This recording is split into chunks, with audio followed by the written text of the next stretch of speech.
Serge s'est installé ici, à proximité d'une zone de garage automobile. L'un d'eux lui a vendu en 2016 un véhicule accidenté sans le lui dire. Serge a gagné son procès en 2017, mais c'est là que les ennuis se sont amplifiés. On me dit qu'il est insolvable par voie d'huissier.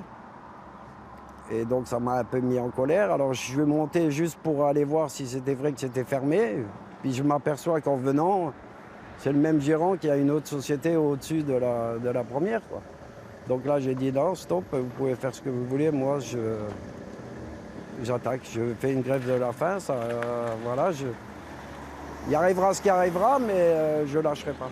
C'est ce que Serge a le plus de mal à accepter. Ce fait que cela semble être une escroquerie avec ce même gérant détenant au même endroit une autre société exerçant la même activité. Un garage qui est fermé déjà pour Dieu sait quel problème, on rouvre un autre garage avec le même nom, le même gérant, à part changer le numéro de ciré ou de sirep là. Je dis que c'est pas tout à fait logique, quoi. Étant donné que c'est le même nom, le même prénom, le même... Moi, je pense qu'il ne doit pas y avoir assez de surveillance là-dessus, quoi, c'est tout.